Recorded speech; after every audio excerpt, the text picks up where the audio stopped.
تو انہی اصولوں میں سے حضور نے فرمایا جو بندہ یہ کام کرے گا وہ جنت میں جائے گا، اور جو بندہ یہ کام کرے گا وہ جہنم میں جائے گا۔ بیان ہو چکا ہے۔ اب میں نے، آپ نے، سارے حضرات نے اپنے آپ کو اس سانچے میں لانا ہے کہ کیا ہم وہ کام کر رہے ہیں جس میں خدا اور مصطفیٰ کی رضا ہے، یا جو جنت کی طرف لے کے جانے والے، یا وہ کام کر رہے ہیں جس میں اللہ اور اس کے رسول کی ناراضگی ہے اور جہنم کی طرف ہمیں لے کے جا رہے ہیں۔ قرآن مجید فرقان حمید برہان رشید کی جن آیات مقدسہ کو میں نے آپ کے سامنے پڑھا،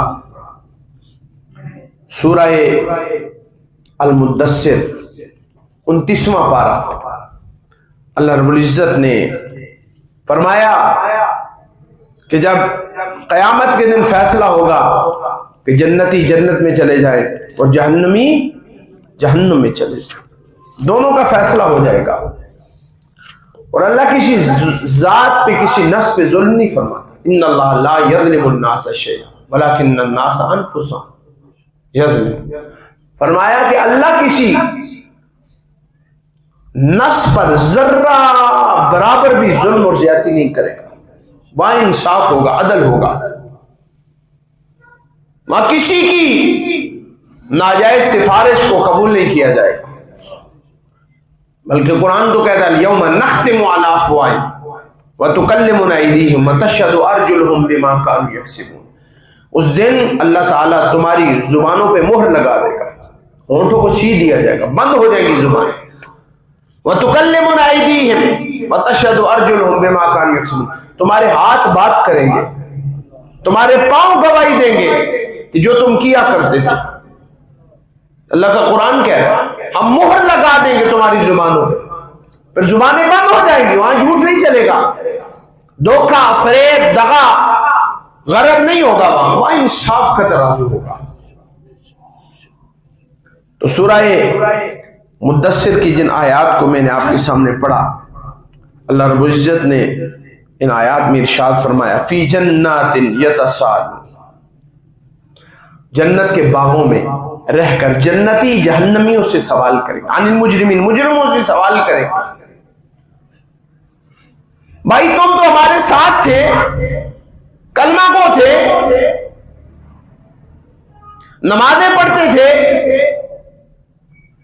آخر کس چیز نے تمہیں جہنم میں ڈالا؟ دیکھو ہم تو جنت میں جا رہے ہیں، ہم بھی تمہاری طرح کلمہ پڑھتے تھے، ہمارے صالحہ کرتے تھے، تم اسی معاشرے میں رہتے تھے جہاں سارے کلمہ گو تھے، پھر آج کیا سبب ہے کہ ہمارے لیے جنت ہے اور تمہارے لیے جہنم ہے؟ فی جنات یتساءلون، ان باغاتوں میں جنتی سوال کریں گے جہنمیوں سے، عن المجرمین، مجرموں سے، ما سلککم فی سقر، سقر کہتے ہیں جہنم کو، کہ تمہیں کون سا کام، کون سی بات جہنم میں لے گئی؟ تو اب وہ آگے سے کہیں گے قالوا لم نک من المصلین، ہم نماز نہیں پڑھا کرتے، اذان کی آواز ہمیں بھی آتی تھی، ہمیں بھی پتا کہ فجر، ظہر، عصر، مغرب، عشاء کا وقت یہ ہے، 5 وقت ہماری سماعتوں سے، دہلیز خدا سے آواز آتی تھی، لم نکو من المصلین، ہمارا پہلا عیب یہ تھا کہ ہم نماز نہیں پڑھا کرتے تھے، ولم نکو نطعم المسکین، اور باوجود قوت کے، استطاعت کے، طاقت کے، ہم کمزوروں کو کھانا نہیں کھلاتے تھے، وَكُنَّا نَخُوضُ مَعَ الْخَائِضِينَ، اور ہم بےہودہ فکر والوں کے ساتھ بےہودہ فکر کرتے تھے۔ ابھی بڑی زندگی پڑی ہے، ابھی تو جوانی ہے، پھر زندگی کب آئے گی، جو کرنا ہے کر لے، بےہودہ فکر سوچ کے ساتھ ہم بھی بےہودہ فکر اور سوچ رکھتے تھے کہ یہ نہیں پڑتا، خیر ہے، یہ گیا تو میں بھی ساتھ چلا جاؤں گا، یہ بھی شیطان کا اخبار ہوتا ہے۔ وَكُنَّا نُكَذِّبُ بِيَوْمِ الدِّينِ، اور ہم انصاف کے دن کو جھٹلاتے تھے، ہم کہیں گے آئے گا تو دیکھا جائے گا، حَتَّى أَتَانَا الْيَقِينَ، ہاں اب ہمیں یقین آ گیا، فما تنفعهم شفاعت الشافعین، انہیں شفاعت کرنے والوں کی شفاعت فائدہ نہیں دے گی۔ فما لهم عن التذکرۃ معرضین، کیا ہو گیا انہیں کہ یہ نصیحت سے منہ پھیرتے ہیں، روگردانی کرتے ہیں، رخ کو پھیر لیتے ہیں۔ کأنہم حمر مستنفرہ، گویا کہ وہ بڑکے ہوئے گدے، فرت من قسورہ، جو شیر سے بھاگ گئے۔ ان آیات کو پڑھیے اور فکر کیجیے اپنے ایمان کی کہ اللہ رب العزت نے ارشاد فرمایا جنتی جہنمیوں سے سوال کریں گے، اور فلاں بن فلاں تو ہمارے ساتھ تھا، میری گلی میں رہنے والا تھا، میرے پڑوس میں رہنے والا تھا، کلمہ تو بھی پڑھتا تھا نبی کا، ایمان تو بھی اللہ کی وحدانیت و توحید پہ لاتا تھا، کیا سبب ہے کہ تو جہنم کی طرف جا رہا ہے اور میں جنت کی طرف جا رہا ہوں؟ قرآن نے فرمایا فما تنفعهم عن الشفاعۃ عن الشافعین، پھر حضور کی شفاعت کا دعویٰ مت کرنا، پھر کسی عالم، کسی حافظ، کسی قاری، کسی نمازی، کسی حاجی کی شفاعت کا حقدار تو نہیں ٹھہر سکتا، اس وجہ سے تمہارے اعمال مسلمانوں والے نہیں تھے، تمہارا کردار مسلمانوں والا نہیں تھا، تمہارا رہنا سہنا، اٹھنا بیٹھنا، تمہاری چال چلن وہ مسلمانوں والی نہیں تھی۔ سوال ہوگا اور سب نے جانا ہے۔ آپ اپنے آبا و اجداد کو دیکھیں کہاں گے؟ جب جوانی ہوتی ہے بندہ کہتا ہے ابھی بڑا کام پڑا ہوا ہے یار، ابھی خیر موت آئے گی تو کچھ نہ کچھ کر لوں گا، پھر موقع بھی نہیں ملتا۔ پھر موت کا جب شکنجہ آتا ہے تو پھر انسان کی آنکھیں پھٹی کی پھٹی رہ جاتی ہیں، منہ کھلے کا کھلا رہ جاتا ہے۔ تو وہ اعمال جو انسان کو جہنم میں لے کے جانے والے ہیں، امام الانبیاء نے بیان فرما دیے، کوئی ایسا عمل نہیں چھوڑا کہ جس کے اندر حضور نے کوئی تشنگی باقی رکھی، ہر عمل کو واضح کر دیا۔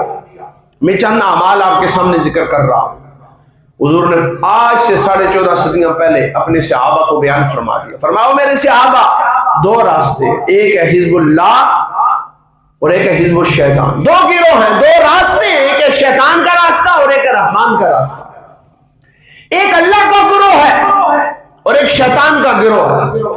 یہ کام کرو گے تم اللہ کے گروہ بن جاؤ گے، اللہ کے راستے پر آ جاؤ گے، اور یہ کام کرو گے تم شیطان کا گروہ اور شیطان کے راستے پہ آ جاؤ گے۔ ایک حدیث مبارکہ سنیے گا، راوی حضرت سلمان فارسی رضی اللہ تعالیٰ عنہ ہے۔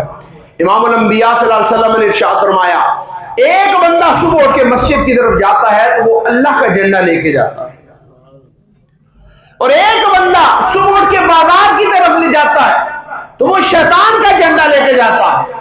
اب مفتی احمد یار خان نعیمی رحمۃ اللہ علیہ نے اس حدیث کی شرح میں فرمایا تو دو گروہ ہو گئے دنیا کے اندر، ایک حزب اللہ اور ایک حزب الشیطان۔ اب تو فکر کر، سوچ کر کہ تیری صبح اٹھ کے فجر کی نماز ہے، اللہ کا قرآن ہے، ذکر اللہ ہے، ذکر مصطفیٰ ہے، درود پاک ہے، تسبیحات ہے، یا تیری زبان پہ بازار کا ورد ہے۔ اگر صبح اٹھ کے تو فجر کی نماز پڑھ رہا ہے، قرآن کی تلاوت کر رہا ہے، تو یقیناً احتمال کر لے کہ تو اللہ کے گروہ میں داخل ہو گیا۔ اور اگر تیرا اٹھنا شیطان کی طرف ہے، تیرا جانا بازار کی طرف ہے، فجر کی نماز تیری بستر پر ہے، اذان کے وقت تو سو رہا ہوتا ہے، فجر کی نماز میں تو بے غم ہو کر نیند میں سو رہا ہوتا ہے، تو فرمایا پھر یہ نہیں تصور کرنا کہ تو حزب اللہ میں آ گیا، بلکہ تو حزب الشیطان میں داخل ہو گیا۔ اب میں نے اور آپ نے فکر کرنی ہے کہ ہم کس گروہ میں اٹھائے جائیں گے۔ ہمارے پڑوس سے وہ لوگ اٹھ کے جاتے ہیں جو بوڑھے ہیں، 70 سال کے، فجر کی اذان کا وقت آتا ہے تو مسجد کی طرف جا رہے ہوتے ہیں، اور کچھ خواب غفلت میں سوئے ہوئے ہوتے ہیں۔ رات پہ ویتے بے دردان نیند پہ آری آوے، درد مندانو یاد سجن دی ستیاں آنے جگاوے۔ درد ہو کہ ہم نے کل امتحان میں جانا، ہم نے اللہ کی بارگاہ میں پیش ہونا، وہاں سوال ہوگا، پرسش ہوگی، پوچھا جائے گا بتا بندے جوانی کہاں گزاری، بتا بندے میں نے تجھے آنکھیں دی، کان دیے، ہر نعمت میں نے تجھے بے بہا عطا فرمائی، بتا تو نے کیا کیا؟ فرمایا چند ایسے کام ہیں جو انسان کو جہنم کی طرف لے کے جائے، ان میں سے پہلا شرک ہے۔ قرآن میں اللہ نے رب العزت نے ارشاد فرمایا، فرمایا انہ من یشرک باللہ فقد حرم علیہ الجنۃ ومأواہ النار وما للظالمین من انصار، کہ جس نے اللہ کے ساتھ کسی کو شریک ٹھہرایا اس کا ٹھکانہ جہنم ہے، اور وہ کتنی بری جگہ ہے لوٹنے کی، پلٹنے کی، جانے کی۔ اور حضرت لقمان علیہ السلام کی نصیحتوں کو اللہ نے فرمایا، یا بنی لا تشرک باللہ ان الشرک لظلم عظیم، اے بیٹے اللہ کے ساتھ کسی کو شریک نہیں ٹھہرانا۔ حقیقی مددگار وہ اللہ کی ذات ہے، اسی نے پوری کائنات کو پیدا کیا، سارے رسول اسی کی ذات کے محتاج، سارے نبی اسی کی ذات کے محتاج، سارے نمازی، حاجی، قاضی، اولیاء، غوث، قطب، ابدال، ہر کائنات کا ذرہ اپنے وجود میں، اپنی نعمتوں کی عطا میں اس وحدہ لا شریک ذات کے محتاج ہے۔ فرمایا، حضور کی حدیث سنیے گا، من مات لا یشرک باللہ شیئا فقد دخل الجنہ ومن مات یشرک باللہ شیئا دخل الجنہ۔ فرمایا جو مر گیا اور اللہ کے ساتھ کسی کو شریک نہیں ٹھہرایا اس کا ٹھکانہ جنت ہے، اور جو ایسا نہیں کر سکا اللہ کے ساتھ کسی کو شریک ٹھہرایا اس کا ٹھکانہ جہنم ہے۔ تو پہلا گناہ جو انسان کو جہنم کی طرف لے کے جائے گا وہ شرک باللہ ہے۔ اور دوسرے مقام پر فرمایا، نیکی کی دعوت دینے والا اور خود عمل نہ کرنے والا، یا ایھا الذین آمنوا لم تقولون ما لا تفعلون، اے ایمان والو وہ بات کیوں کہتے ہو جس پہ خود عمل پیرا نہیں ہو۔ ایسے واعظین، ایسے خطبا، ایسے ذاکرین جو خود تو اللہ کی طرف دعوت دیتے ہیں لیکن خود اللہ کی طرف نہیں آتے، فرمایا ایسوں کو بھی اللہ جہنم میں ڈالے گا، وہ جہنم کا ایندھن بنے گے۔ اور تیسرے نمبر پر فرمایا، مردوں کا سونا پہننا، گولڈ، یہ جہنم کی طرف انسان کو لے کے جائے گا۔ کیوں؟ سونا مرد پہ حرام ہے۔ اب کئی دفعہ میں نکاح پڑھانے جاتا ہوں نا، تو اگر کسی نے پہنی ہو سونے کی انگوٹھی، میں تو کہتا ہوں اتارو بھائی، حرام کام کے یہ وقتی پہنی ہے جی، اتار دوں گا، موت آ جائے تو کیا کرے گا؟ مرد پہ سونا حرام ہے۔ سونا دنیا کے اندر صرف عورت کے لیے، ہاں جب تو اس کو یہاں حرام سمجھ کے اطاعت خدا اور اطاعت مصطفیٰ میں اپنی زندگی بسر کرے گا، پھر اللہ تیرے لیے جنت میں سونے کے انبار لگا دے گا۔ فرمایا پھر تخت بھی سونے کے، پھر چٹائیاں بھی سونے کی، پھر تکیے بھی سونے کے، سری ریشم کے، سونے کے اس طرح ملاوٹ میں بنے ہوں گے، پھر محلات بھی جو ہرات کے بنے ہوں گے، پھر تو سونے کے کنگن پہنا جائے گا، تاج پہنائے جائے گے تجھے، لیکن دنیا کے اندر انسان پر، مرد پر سونا حرام۔ ایک صحابی رسول کا واقعہ سنیے گا، حضور کی بارگاہ میں آئے اور ہاتھ میں سونے کی انگوٹھی پہنی ہوئی ہے، حضور نے رخ انور پھیر لیا، یا رسول اللہ مجھ سے کوئی غلطی ہوئی ہے؟ فرمایا جہنم کا ایندھن کیوں پہنا ہوا ہے؟ اتار کے پھینک دو، اتار کے پھینک دیا۔ اگلے لفظ حدیث کو سنیے گا، جب اتار کر پھینکی نا تو کسی نے کہا اٹھا لے، گھر والوں کو کام آئے گی، تو صحابی کے لفظ سنیے، فرمایا لا واللہ لا آخذ ابدا وقد طرح النبی صلی اللہ علیہ وسلم، خدا کی قسم اب قیامت تو آ سکتی ہے، میں اسے ہاتھ نہیں لگا سکتا، اس لیے کہ میرے نبی نے کہا اس کو پھینکو، اب میں نے پھینک دیا، اب جو اٹھاتا ہے اٹھا لے، میں اسے نہیں اٹھاؤں گا۔ حالانکہ حلال تھی، ضروریات زندگی میں کام آ سکتی تھی، بیچ سکتے تھے، کسی اور ضرورت میں استعمال کر سکتے تھے، فرمایا نہیں۔ تو اگر کسی کی سونے کی انگوٹھی مرد کی اپنے گھر کے اندر بنی ہوئی ہے، رکھی ہوئی ہے، بے شک پہنتا نہیں ہے لیکن استعمال تو اسی کے لیے رکھی ہوئی ہے نا، گناہگار ہر لمحہ اللہ کی بارگاہ میں مجرم اور گناہگار۔ تو فرمایا میں نہیں اٹھاؤں گا۔ ایسی پابندی صحابہ کی سنت مصطفیٰ پہ صلی اللہ علیہ وسلم، حضور کی تعلیمات پہ، حضور کے اقوال پہ، فرمایا لا واللہ لا خذو ابدا، ابدا کے لفظ حدیث مبارکہ، ہمیشہ ہمیشہ کے لیے میں سے نہیں اٹھائے گا۔ کیوں؟ وقت طرح النبی صلی اللہ علیہ وسلم، حضور نے اسے پھینک دیا، اور جسے حضور پھینک دے قیامت تو آ سکتی ہے، صحابی اس کو اٹھا نہیں سکتا. کیسا زبردست عمل ہے. فرمایا اسی طرح خیانت کرنا، خیانت یہ جہنم میں لے جانے والے اعمال ہیں. اسی طرح ظالم حکمران، بےہودہ لباس پہننے والا، باریک لباس، بےہودگی جس میں ظاہر ہوتی ہے، لڑکیوں کا پینٹ شرٹ استعمال کرنا، باریک لباس استعمال کرنا، جسم کے نسوانی اعضاء جس میں نظر آتے ہو. فرمایا ایسا لباس پہننے والی جنت کی خوشبو بھی نہیں پائے گی، جہنم میں جائے گی.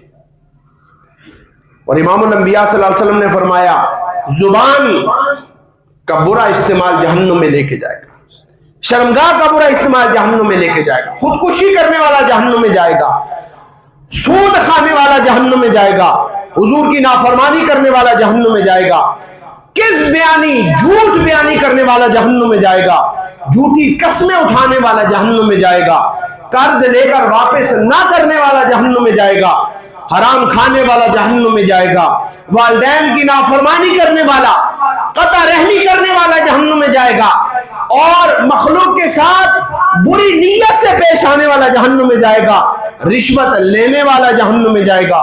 یہ سارے اعمال جو حضور نے بیان فرما دیے، فرمایا یہ سارے اعمال کرنے والا جہنم میں جائے گا. وہ مت تصور کرے میں جنت میں جاؤں گا. اور ان میں دو چیزیں بڑی قابل گرفت ہیں، زبان اور شرمگاہ. ایک صحابی رسول حضور کی بارگاہ میں آئے اور کثرت سے بولنے لگے. حضور نے فرمایا خاموش، اسکت، اسمت، خاموش ہو جا. فَلْيَقُلْ خیر او لیصمت، کہنا تو اچھا کہہ وگرنہ خاموش ہو جا. اس وجہ سے کہ زبان سے نکلے ہوئے ہر لفظ پہ اللہ کی گرفت ہوگی. فرمایا دیکھ اللہ نے اسے دو پردوں میں رکھا ہے، ایک ہونٹوں کا پردہ اور ایک دانتوں کا پردہ، اور پھر تو اسے ویسے استعمال کر رہا. نکلے تو قرآن کی تلاوت میں نکلے، یا نصیحت میں نکلے، یا ذکر اللہ، یا ذکر خدا میں، یا ذکر مصطفیٰ میں کھلے، مگر نہ زبان کو خاموش کر. حضور نے فرمایا نا من ساکت فقد نجا، جو خاموش رہا وہ کامیاب ہو گیا.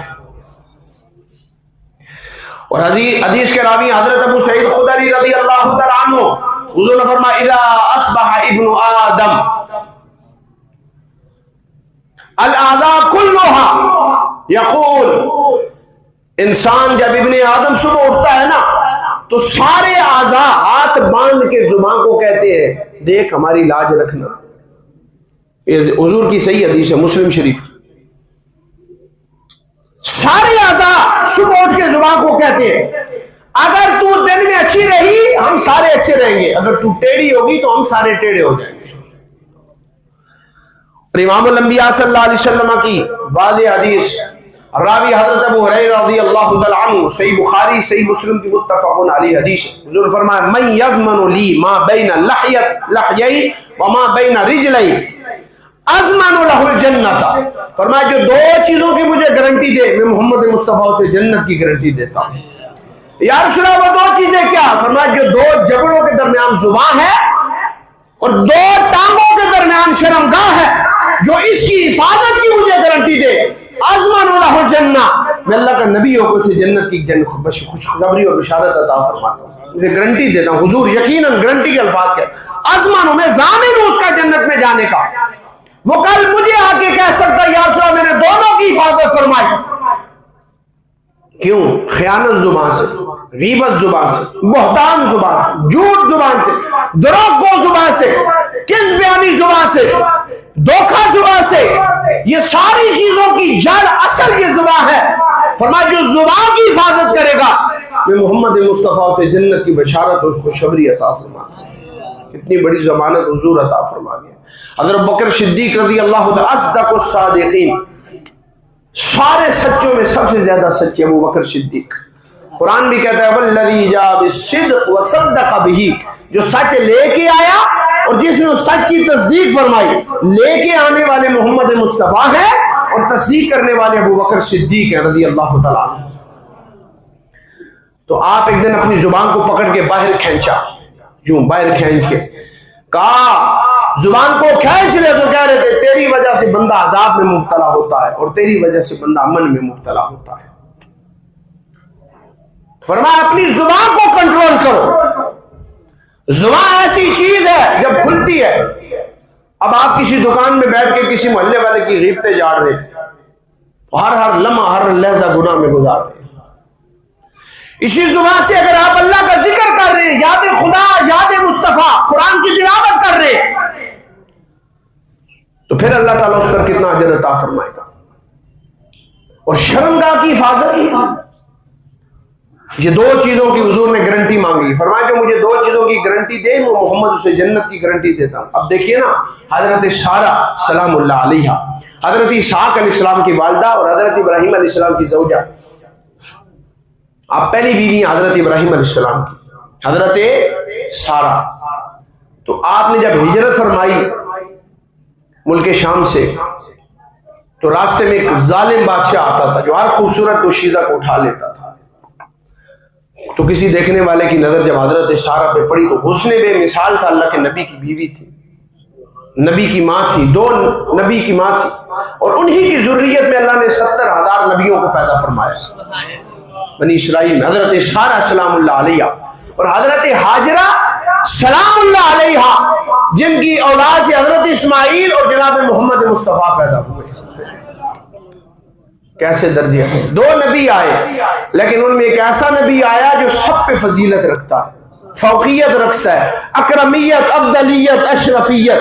وہ تیرے میرے نبی محمد مصطفیٰ کی ذات ہے. حضرت اسماعیل علیہ السلام اور حضور کے درمیان کوئی نبی نہیں آیا پوری ذریت میں، صرف محمد مصطفیٰ تشریف لائے. اور حضرت اسحاق علیہ السلام سے حضرت یعقوب علیہ السلام، حضرت یوسف علیہ السلام، پھر آگے 70,000 نبی آئے بنی اسرائیل کے اندر. حضرت عیسیٰ علیہ نبینا علیہ السلام تک، حضرت موسیٰ علیہ السلام، یہ سارے نبی آئے.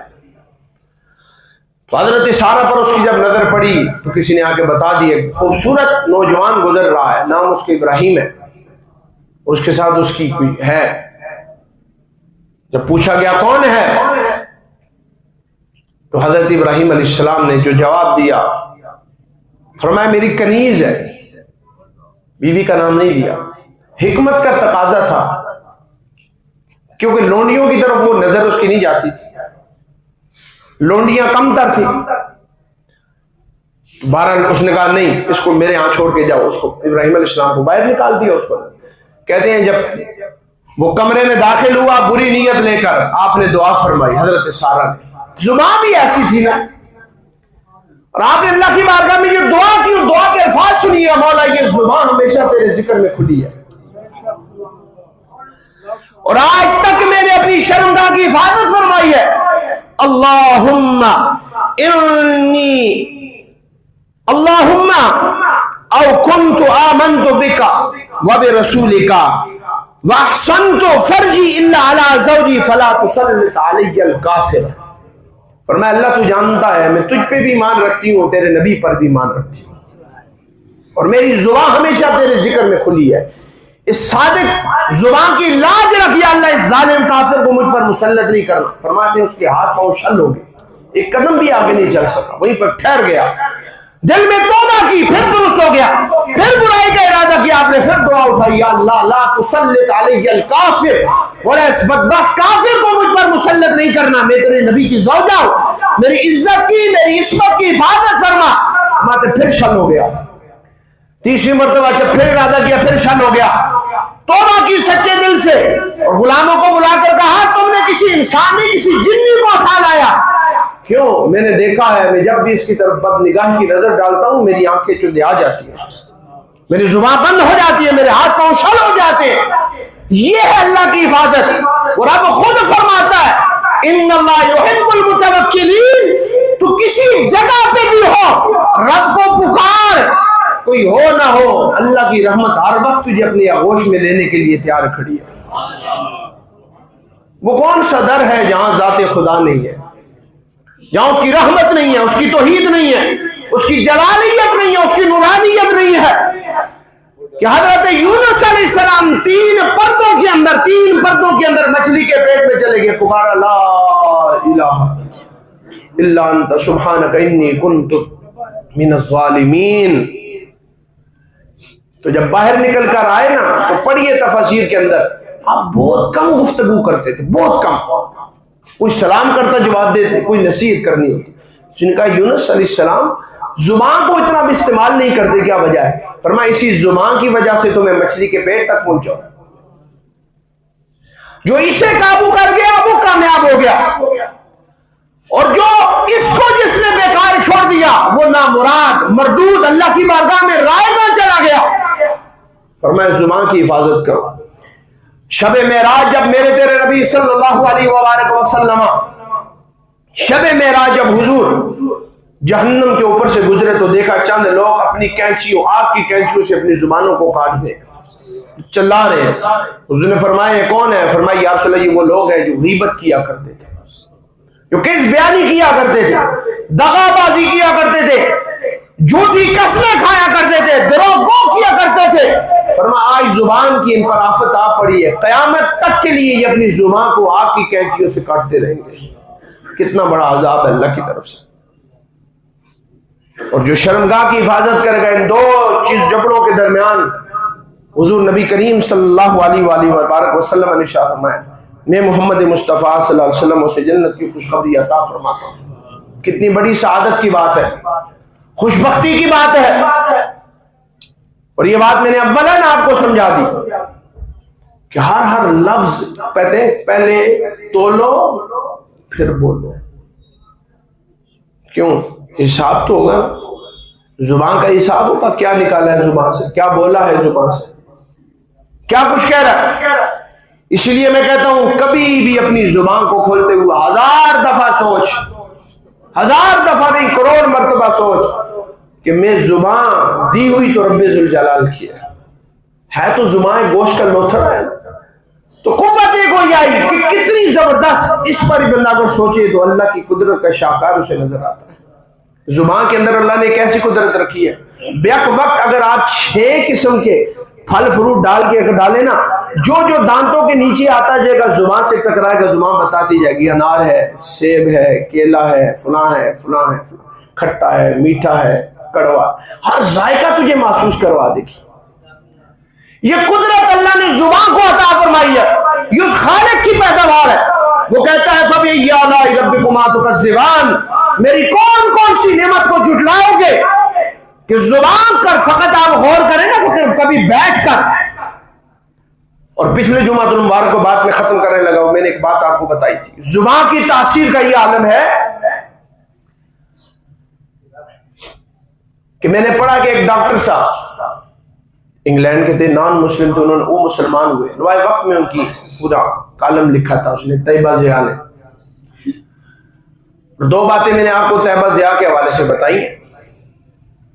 بڑے اچھے کالم نوائے وقت میں پہلے لوگ پڑھتے تھے اخبارات کے اندر جو آتی تھی, نیوز پیپر کے اندر کالم کا پیپر الگ ہوتا تھا.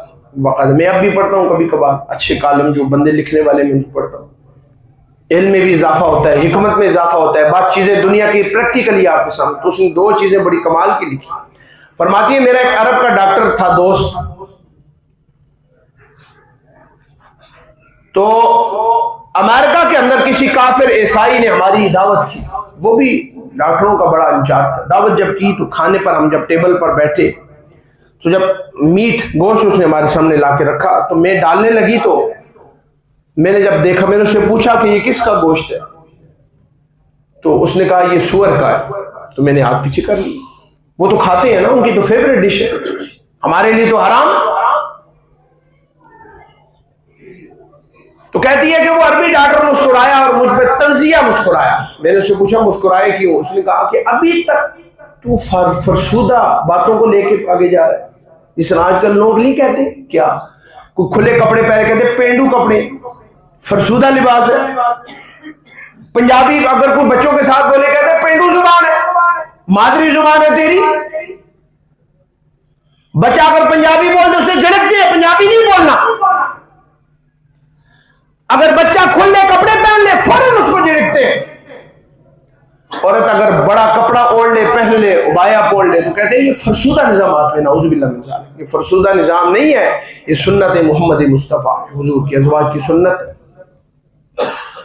تو فرمایا وہ مسکرا کے مجھے کہنے لگا اے طیبہ سے ابھی تک تو امریکہ کے اندر رہ کر اتنے ماڈرن دور کے اندر آ کر ابھی تک تیری سوچ فرسود ہے. فرمایا کیا ہوا؟ فرمایا تجھے پتا نہیں آج سائنس نے اتنی ترقی کر لی ہے مشینوں نے کہ انہوں نے قرآن نے جب خنزیر کو حرام کیا تو اس میں کیوں حرام کیا؟ محدثین نے لکھا ہے مفسرین کہ اس کے اندر فاسد جراثیم ہوتے ہیں, اس کے اندر بڑی غلط چیزیں ہوتی ہیں, چربی وغیرہ جو مضر صحت ہوتی ہے, اس لیے حرام کیا ہے. تو لہذا آج کل ایسی مشینیں آ گئی ہیں جو اس کو پاک کر کے ان مفسدات سے پاک کر دیتی ہیں اور انسانی صحت کے لیے اسے مفید پس دیتی ہیں. اس طیبہ ضیاء کا ایک جملہ جو قیامت تک کے لیے دلوں کی تختی پر لکھنے والا ہے, اس نے کہا اگر دنیا بھر کی ریسرچ ایبل ڈاکٹریٹ اگر کہہ دے یہ حلال ہے, میرے رب نے اسے حرام قرار دیا, قیامت تک کے لیے وہ حلال نہیں ہو سکتا. دنیا تو بدل سکتی ہے, رب کا حرام کردہ قیامت تک ہی حرام رہے گا. اور میں اسی زبان سے کس طرح حلال کہہ دوں؟ شرط تو نہیں رکھی قرآن نے. اسی نے لکھا کہ ایک شخص ڈاکٹر تھا انگلینڈ کے اندر, اس کے بعد مختصر کر رہا ہوں, پانی لایا گیا, وہ پانی پر ریسرچ کرتا تھا. آج کل وہ پانی پر ریسرچ کرتے ہیں, آج کل 100 پلانٹ لگاتے ہیں پانی پینے کے لیے, لیکن زمین کے پانی میں اللہ نے قدرتی طور پہ جو تاثیر رکھی ہے, پلانٹ کا پانی آپ پیتے رہیں, جسے بیماری لگنی ہو بچے کا نہیں, محفوظ. مٹی پانی ملا ہوا جو پانی ہوتا ہے نا ہلکا مٹی کے اندر, اس میں اللہ نے بڑی شفا رکھی ہے, گندا نہ ہو, صاف ہو. لیبارٹری سے چیک کرانا کچھ میں عیب نہیں ہے, چیک کرائیں, مضر صحت نہ ہو. تو پانی اس ریسرچ کر, اس نے کہا میں تمہیں ایک ایسا پانی لا کے دیتا ہوں, اسے بھی دیکھو. جب پانی لایا گیا اس نے ریسرچ کی, اس نے کہا میں نے زندگی میں اتنا بہترین پانی نہیں دیکھا, اس کا ایک ایک قطرہ اجلا ہوا ہے, صاف ستھرا ہے. فرمایا یہ کیا ہے؟ فرمایا یہ وہ پانی ہے جو حضرت اسماعیل کے قدموں سے نکلا, زمزم کا پانی. حضور نے فرمایا زمزم کے اندر اللہ نے یہ کمال رکھا ہے, بخاری کی حدیث ہے, جو جس نیت سے پیے گا, اگر بے اولاد ہے اولاد کے لیے پیے گا اللہ اسے اولاد دے گا, جو بیمار ہے شفا کے لیے پیے گا اللہ اسے شفا دے گا. امام الانبیاء کے غلاموں سنیے گا, اگر ایک پانی کے اندر اللہ نے اتنا قوت اور کمال اور کیپیسٹی رکھی ہے تو رب ذوالجلال نے بدن انسانی کو کتنا کمال والا عطا فرمایا ہوگا. تو فرمایا اچھا میں ایک اور پانی لاتا ہوں. اس نے وہ گیا سورہ فاتحہ پڑھ کے پھونکی, پانی لا کر دیا. اس نے ریسرچ کی, فرمایا یہ بھی ہے لیکن اتنا اجلا نہیں ہے, لیکن ہے یہ بھی صاف, اس میں کوئی بیماری, اس میں کمال کیا؟ اس نے کہا اس پر میں نے قرآن پڑھا ہے, قرآن پڑھا. اب سنیے گا. اس نے کہا اچھا, وہ چلا گیا. اب میں نے بھی قرآن پر ریسرچ کی اور میں نے بھی ایک سورت پانی میں پڑھ کے پھونک ماری, لیکن پانی ویسے کا ویسا تھا, اس میں کوئی کمال نہیں آیا. اگلے دن میں اس کو بلا لیا اور بلا کر میں نے کہا کیا وجہ ہے, تو نے پڑھا تو کمال آ گیا, میں نے پڑھا تو کمال نہیں آیا. فرمایا کمال زبان کا نہیں ہے, یہ کمال اس کلمے کا ہے جو لا الہ الا اللہ محمد رسول اللہ کی صورت میں رب نے مجھے عطا کیا. تو کلمہ پڑھ پھر دے. کہتا وہ چلا گیا, میں نے ریسرچ کی, میں مسلمان ہو گیا, اور خدا کی قسم جب میں نے اب مسلمان ہو کر سورت پڑھ کر پانی پہ دم کیا, اللہ نے اس پانی کو نور اللہ نور عطا فرما دیا. یہ ہے ایمان کی کیپیسٹی, طاقت جو اللہ نے مجھے اور آپ کو عطا کی ہے. اللہ ہمیں دو جہانوں کی برکتیں عطا فرمائے. وما توفیق الا باللہ رب العالمین. سنت